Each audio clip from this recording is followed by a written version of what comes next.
আসসালামু আলাইকুম প্রিয় দর্শক,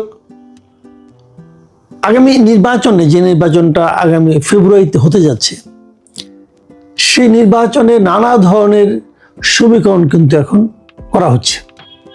এবং আমি এর আগেও বলেছিলাম যে আগামী নির্বাচনে আপনারা দেখবেন যে পার্টিটা খুব একটা আলোচনায় নেই, নিজেরাও খুব একটা আলোচনা করছেন না, চুপচাপ আছেন, সেই জাতীয় পার্টি আগামী নির্বাচনে একটা গুরুত্বপূর্ণ ভূমিকা পালন করবে। এটা হলো নির্বাচনী ইকুয়েশনের কথা বলছি আমি কিন্তু জাতীয় পার্টিকে খুব ভালো কোনো পলিটিক্যাল পার্টি মনে করি না। আমি মনে করি যে আমরা যখন শেখ হাসিনা সরকারের সমালোচনা করি, শেখ হাসিনাকে যখন আমরা স্বৈরাচারী সরকার বলি এবং বলি যে তারা গণতন্ত্র হত্যায়, সেই গণতন্ত্রকে হত্যা করার ক্ষেত্রে সবচেয়ে গুরুত্বপূর্ণ ভূমিকা পালন করেছে যে সরকার, সেই সরকারকে যখন আমরা সমালোচনা করি, আমি মনে করি সেই সমালোচনার একটা অংশ জাতীয় পার্টিরও প্রাপ্য। জাতীয় পার্টি যদি আওয়ামী লীগকে একেবারে ব্ল্যাঙ্ক চেক না দিত, একেবারে যদি সর্বাত্মকভাবে সহযোগিতা অথবা সমর্থন না করত, তাহলে আওয়ামী লীগের পক্ষে এতটা স্বৈরাচারী হওয়া সম্ভব হতো না। কিন্তু জাতীয় পার্টি কেবল কয়েকজন নেতা জাতীয় পার্টির তাদের নিজেদের স্বার্থের জন্য এভাবে আওয়ামী লীগকে নিঃশর্ত সমর্থন দিয়ে গেছে। 2014 সালে যখন নাকি একতরফা নির্বাচন হলো, যখন 153টা আসনে আওয়ামী লীগ বিনা ভোটে নির্বাচিত হয়ে গেল, তখন কিন্তু জাতীয় পার্টির একটা অদ্ভুত অবস্থা আমরা লক্ষ্য করেছি। সেটা হলো জাতীয় পার্টির যিনি শীর্ষ নেতা হোসেন মোহাম্মদ এরশাদ, উনি কিন্তু ওনার মনোনয়ন পত্রগুলোকে প্রত্যাহার করেছিলেন। কিন্তু উনি প্রত্যাহার করলেও আওয়ামী লীগ গভর্নমেন্ট বলেছে যে না, উনি সবগুলি ওনার প্রত্যাহার হয় নাই এবং ওনাকে একটা আসন থেকে নির্বাচিত দেখানো হয়েছে। একটা আসনে আবার ওনাকে পরাজিত দেখানো হয়েছিল, কিন্তু ওনাকে একটা আসনে কিন্তু নির্বাচিত দেখানো হয়েছে, উনি নাকি জিতেছেন। উনি বলছেন আমি প্রত্যাহার করছি, কিন্তু সরকার বলছে না, আপনি প্রত্যাহার করেননি, আপনি নির্বাচিত। সেই সময়ে কিন্তু জাতীয় পার্টি একটা ভালো ভূমিকা রাখতে পারতো, কিন্তু আমরা যতটুকু বুঝি এটা এরশাদ সাহেব পারেন নাই। বেসিক্যালি ওনার স্ত্রী বেগম রওশন এরশাদের একগুঁয়েমিপনা এবং তার ব্যক্তিগত লোভের কারণে জাতীয় পার্টির কিছু নেতা তখন রওশন এরশাদের উপর ভর করেছিল এবং তারা বুঝিয়েছে যে আপনি এটা সরকারের সঙ্গে নেগোসিয়েশন করেন, এবং উনি সরকারের সঙ্গে নেগোসিয়েশন করেছেন এবং নেগোসিয়েশন করার কারণে এরশাদ সাহেবের এখন উপায় ছিল না যে তা না হলে পার্টি নিয়ে ওরাই চলে যেত। এরশাদ সাহেবের উপায় ছিল না পার্টির সঙ্গে, মানে সরকারের সঙ্গে হাত মেলানো ছাড়া। এবং সেই সংসদে কিন্তু বিরোধী দলীয় নেতা কিন্তু এরশাদ ছিলেন না। এরশাদ জাতীয় পার্টির চেয়ারম্যান, কিন্তু উনি কিন্তু বিরোধী দলীয় নেতা ছিলেন না। বিরোধী দলীয় নেতা ছিলেন ওনার স্ত্রী, মানে যিনি নাকি পুরো নাটের গুরু ছিলেন আর কি। এবং ওনার সঙ্গে যারা ছিলেন তারা তো আপনারা সবাই যাদেরকে চেনেন, যে লোকগুলো, সেই লোকগুলি এখন কিন্তু আবার জাতীয় পার্টিকে ভেঙে আরেকটা জাতীয় পার্টি করতেছে। আমি সেটাকে বলি সরকারি জাতীয় পার্টি। মানে সবসময় একটা সরকারের সঙ্গে জাতীয় পার্টির একটা সম্পর্ক না থাকলে তাদের যেন মন ভরে না। এরকম এবারও দেখছি আনিসুল ইসলাম মাহমুদ, ওনারা, ফিরোজ রশিদ, চুন্নু সাহেব, এরা মিলে একটা সরকারি জাতীয় পার্টির মতো করেছেন।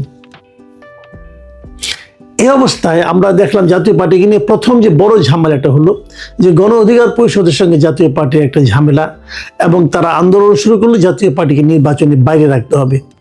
এবং এই আন্দোলনের সঙ্গে আরও থাকলো কি এনসিপি এবং অবধারিতভাবে জাতীয় জামাত ইসলামী, তারাও চাচ্ছে যে জাতীয় পার্টিকে নির্বাচন করতে দেওয়া হবে না। এই যে নির্বাচন করতে দেওয়া না হওয়া, এর কারণটা কি? এর কারণটা কিন্তু আর কিছু না। এখন দেখেন, আমি বলছি আপনাদেরকে, এটা হলো নির্বাচনী সমীকরণ ছাড়া আর কিছু নয়। এটা আমরা দেখেছি যে গত কয়েকদিন ধরে আমরা যেভাবে দেখি দেশে বর্তমানে যে রাজনীতি, যে যাই বলুক, বাস্তব সত্যটা হলো দেশে মূলত প্রধান রাজনৈতিক দল হলো দুটি, আওয়ামী লীগ এবং বিএনপি। আর তৃতীয় শক্তি হিসেবে থাকে জাতীয় পার্টি এবং জামাত ইসলামী। এরা ভারসাম্য রক্ষা করে, এরা যেদিকে যায় সেদিকটা, যেদিকটা যায় ওই দিকটা ভারী হয়ে যায়, ওরা নির্বাচনে ক্ষমতায় যায়। আমরা 1991 সাল থেকে কিন্তু এই দৃশ্যই দেখে আসছি। এবার আওয়ামী লীগ নাই, তাহলে আওয়ামী লীগের ভোটগুলি কোথায় যাবে? মানে আওয়ামী লীগের কিন্তু অনেক ভোট, এখন বিএনপি আওয়ামী লীগ সরকারের পতনের পর থেকেই একদম প্রত্যন্ত অঞ্চলে বিভিন্ন আওয়ামী লীগের স্থানীয় নেতাকর্মীদের বিরুদ্ধে নানা ধরনের টর্চার, অত্যাচার, চাঁদাবাজি এগুলি করার মাধ্যমে কিন্তু আওয়ামী লীগের প্রান্তিক পর্যায়ে যত নেতাকর্মী আছে এবং যত সমর্থক আছে তাদের কাছে কিন্তু চক্ষুশূল হয়ে গেছে বিএনপি। তারা বিএনপিকে পছন্দ করে না ভাই, আমি নিজে অনেক জায়গায় খবর নিয়ে দেখেছি, তারা করে না।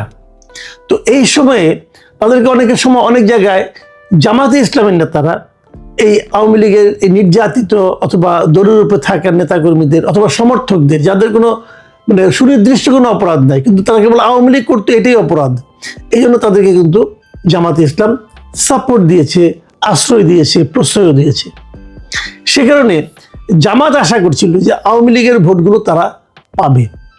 আর আওয়ামী লীগের যে ভোট দিতে দিন, তারা যখন যে দেখবে যে ব্যালট পেপারে নৌকা নাই, তারা যদি কোনো না কোনো একটা ভোট দিবে, তা কাকে ভোট দিবে?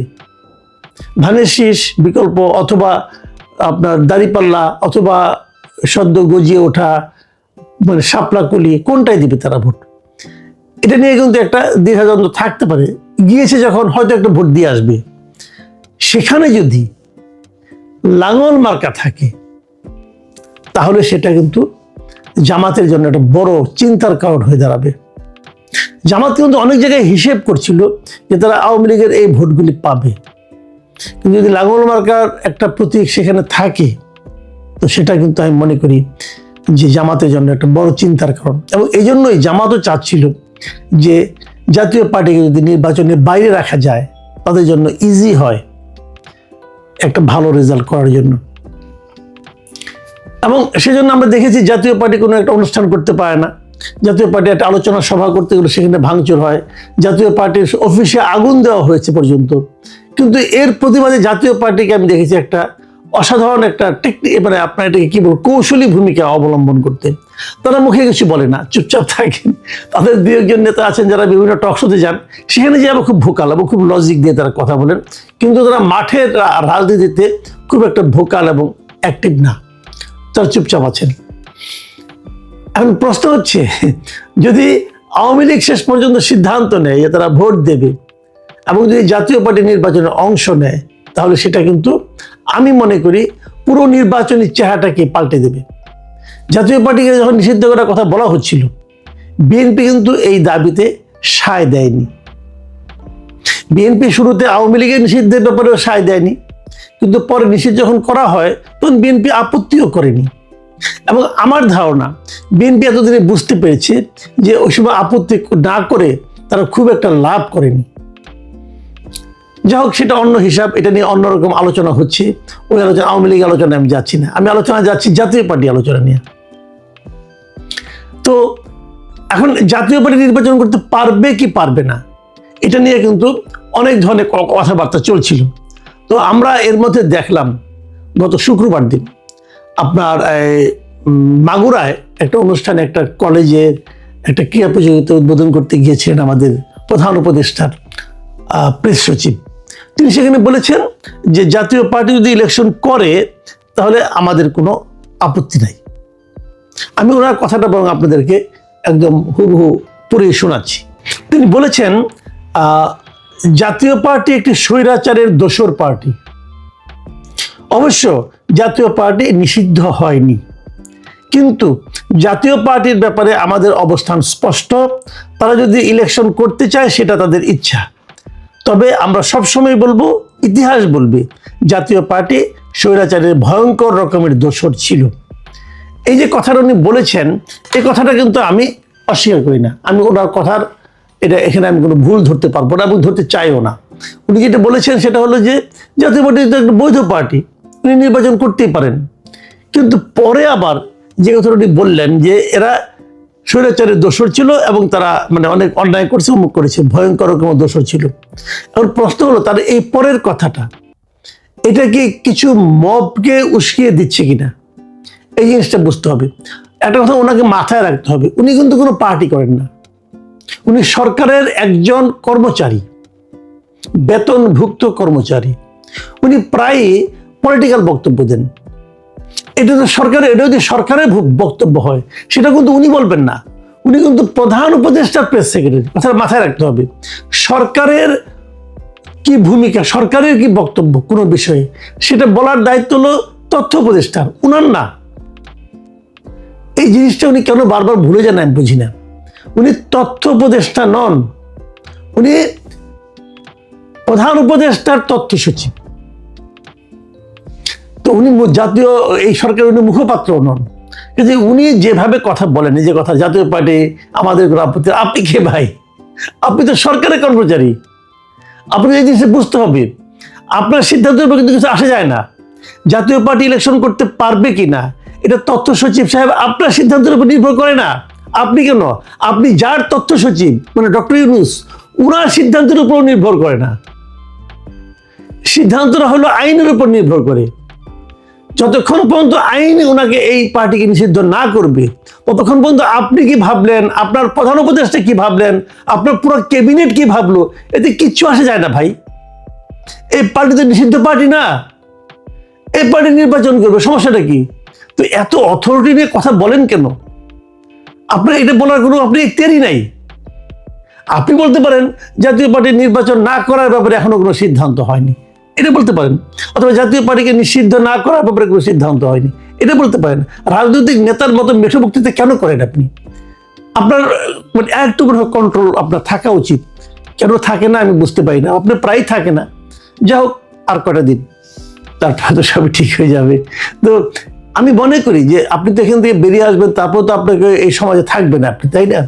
কাজে কথাবার্তা সেভাবে বললেই ভালো, একটু নিয়ন্ত্রিতভাবে বলা উচিত আমি মনে করি। যা হোক, সেটা ওনার প্রসঙ্গ।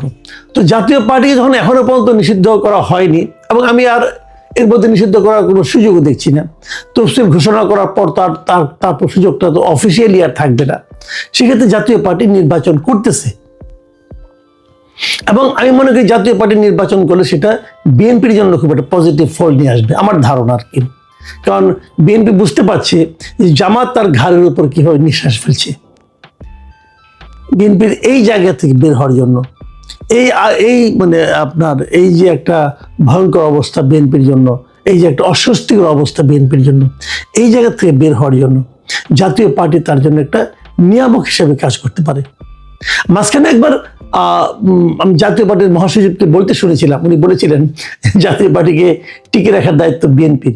এটা নিয়ে অনেক সমালোচনা হয়েছিল, কিন্তু উনি সম্ভবত এইভাবে এই বিষয়টা এভাবে বিবেচনা করে বলেছিলেন বলে আমার ধারণা। এবং এই ধারণা যদি এটা হয় তাহলে উনি যথার্থই বলেছিলেন। তা না হলে বিএনপির জন্য সামনে কিন্তু আরো বড় সমস্যা আছে। তো যদি জাতীয় পার্টি থাকে, তাহলে জামায়াতের রাজনীতি মানে জামায়াতের নির্বাচনী রাজনীতিটা কি হবে, সেটাও কিন্তু দেখার একটা বিষয় আছে। আমি মনে করি আগামী কয়েকদিন জাতীয় পার্টির অবস্থান নিয়ে আরো অনেক ঘটনা ঘটবে। আমরা সেগুলো দেখার অপেক্ষায় থাকলাম। প্রিয় দর্শক।